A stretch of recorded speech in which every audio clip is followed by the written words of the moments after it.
यदि वास्तविक संत का मिलन हो जाए तो निश्चित उद्धार हो जाए। हम देखते हैं कि संत मिलन भी हो गया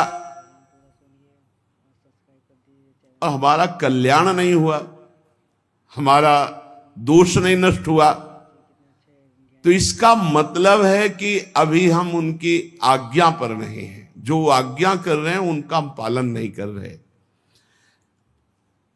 आज्ञा पालन का मतलब है उनका स्पर्श हो जाना। तो स्पर्श में अगर थोड़ी भी अंतराय बनी रही तो पारस लोहे को सोना नहीं बना पाता। एक दिन एक सेवक ने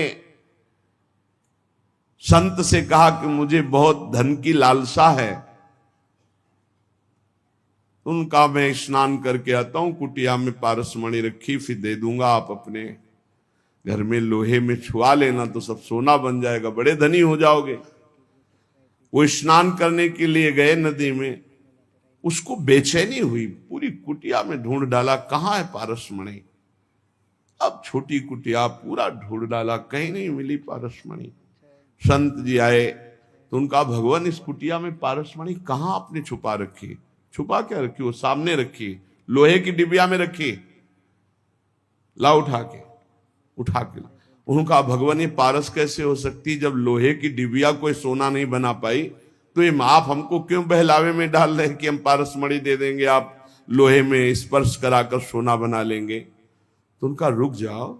खोला और रुई का बीच में भेद है, पर्दा है। बोले देखिए, लोहे की डिबिया और बीच में रुई और ऊपर पारसमणि, इसलिए सोना नहीं बन। जो ही हटा करके सीधे स्पर्श कराया वो सोना बन गई।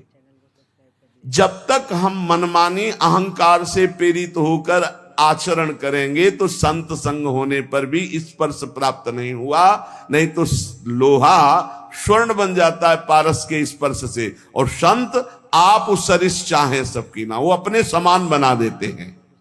संत मिले, लाभ नहीं हुआ, इसका मतलब है आपने सत्संग को धारण नहीं किया, आज्ञा पालन नहीं की, मनमानी आचरण किए। लेकिन फिर भी तुम्हें निराश नहीं होना। ध्यान दीजिए, संत बहुत बड़े धनी हैं और हम दरिद्र हैं। तो एक और प्रणाली है, वसीयतनामा। अपनी संपत्ति को अनाधिकारी को भी दे सकते हैं। तभी कहा है कि संतन के संग लाग तेरी अच्छी बनेगी। नहीं हम आचरण उतार पा रहे, हम उस कोट से नहीं आज्ञा पालन कर पा रहे, पर हम गला भी नहीं छोड़ने वाले, आपके गले पड़ गए।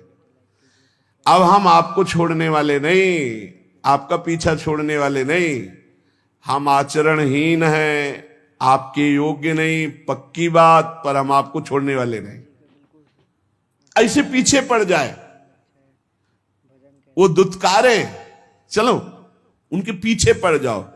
तो बोले उनको अपनी भागवतिक संपत्ति का वसीयतनामा करना आता है, और आज तक इसी पद्धति से परम पद मिला है। संतों की आज्ञा पर अक्षरशः तो कोई संत ही चल पाएगा, अपने तो साधारण जीव है, उनकी आज्ञा में कहीं न कहीं त्रुटि तो हो जाती। तो हमें निराश नहीं होना, हमें दूसरी बात पर ध्यान देना है कि ये वसीयत, अच्छा तो बोले एक दो को वसीयतनामा एक को कर देंगे, नहीं, इनकी संपत्ति इतनी बड़ी है कि अनंत ब्रह्मांडों का वसीयतनामा करने के बाद फिर भी बची रहेगी, क्योंकि अनंत है इनकी संपत्ति। भगवान का एक नाम अनंत है, अनंत संपत्ति है। देखो, महिमा तेरी कहा कहो श्री हरिवंश दयाल, तेरे द्वारे बटत है सहज लाडली लाल। तो बोले एक को दे दिया तो अब हमें कैसे देंगे, नहीं वो अनंत है।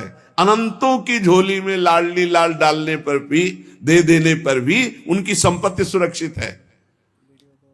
वो वसीयतनामा कर देते हैं। जे भी वसीयत हुआ तो दरिद्र भी संपत्तिवान हो गया। इसीलिए संतों के संग की महिमा है। कभी तो हमारी दीनता पर, हमारी दुष्टता पर, हमारी अधमता पर रीझ गए, बहुत दिन से पीछे लगा, चलो जाओ उनकी कृपा क्या होती, उनकी संपत्ति दान क्या होती? भगवान से, प्रियालाल से कहना। प्रियालाल अपने संतों की बात को नहीं टालते। बस आप इतना समझ लेना, ये हमने प्रत्यक्ष देखा है।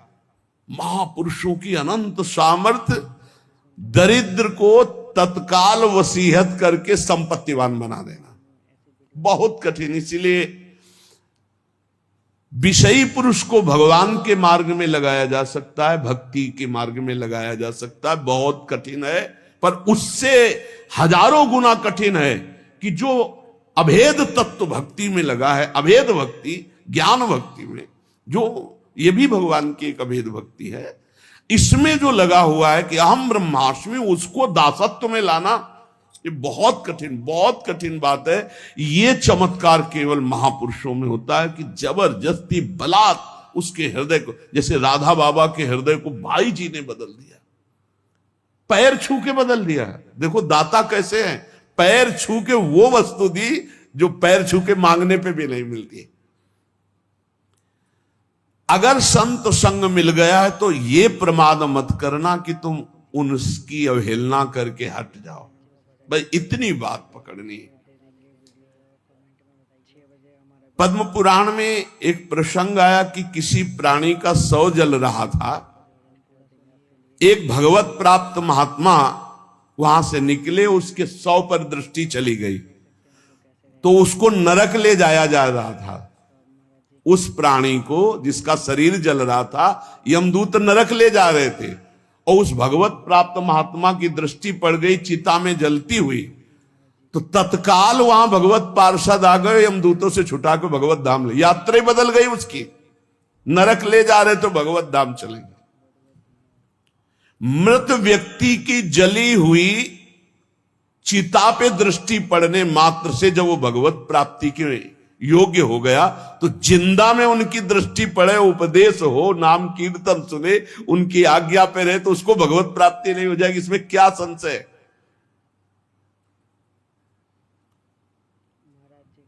बड़े बड़े महापुरुष प्रसन्न रूप से यहां भ्रमण करते रहते हैं। ये धाम है, ब्रज भूमि है, आप जान नहीं सकते कौन किस कोटि का है।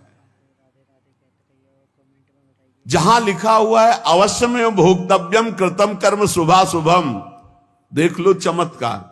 भोगने ही नरक जा रहा था, उसकी चिता पे दृष्टि पड़ गई, रास्ता बदल गया, नरक का रास्ता छोड़ के भगवत धाम, भगवत पार्षद आए। जैसे नरक ले जा रहे थे यमदूत अजामिल को, संतों के संग से ही अपने बेटे का नाम नारायण रखा था, और नारायण पुकारा, यात्रा बदल गई, भगवत धाम चला गया। भगवान के वचन है अवश्य में भोक्तव्यम कृतम कर्म शुभाशुभम, बिना भोगे नहीं बचेगा जीव। पर संत दरस जिम पातक टरे, दर्शन मात्र से, संभाषण मात्र से, कर्मों को बिना भोगे हुए बिल्कुल सत्य विषय संत आपको भगवत प्राप्ति करा देंगे।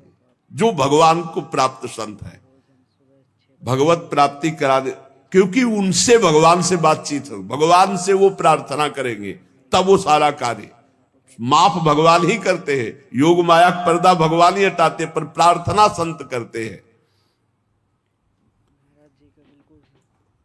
प्रार्थना हमें जब अगर संत जन मिल जाए तो भगवान से इस बात की करनी कि कभी इनसे हमारी विरति ना हो, कभी हम इनसे हटे ना। ये हमारे साथ अगर प्रतिकूल व्यवहार भी करे, कटु वचन भी बोले, तिरस्कार करे, हमें हटाए तो भी नाम न दे, तो अंतिम तक बल जाएगी, पक्का बल जाएगी। जिस दिन वो करुणा में होंगे और उनकी दृष्टि पड़ेगी कि इसको हजारों बार दुत्कारा गया नहीं, इसका मतलब अब मुझे इसका ठेका लेना ही पड़ेगा, बस हो गया, उसी दिन हो गया। क्योंकि संतों का हृदय बहुत कोमल होता है, वो ऊपर से कठोरता का अभिनय मात्र करते हैं। संत हृदय नवनीत समाना, पर नवनीत में भी दोष कि निज परिताप द्रव्य नवनीता, तो इसलिए कहा कविन पर कहा ही न जाना। बोले संत का हृदय मक्खन जैसा होता है, बोले पर उस मक्खन दोष युक्त है, उसमें जब स्वयं ताप लगता है तब पिघलता है। और पर दुख द्रवै सो संत पुनीता, इसलिए कहा कविन पर काहे न जाना। तो जिस दिन वो तुम्हारे ऊपर दृष्टि पड़ी और देखा कि इसको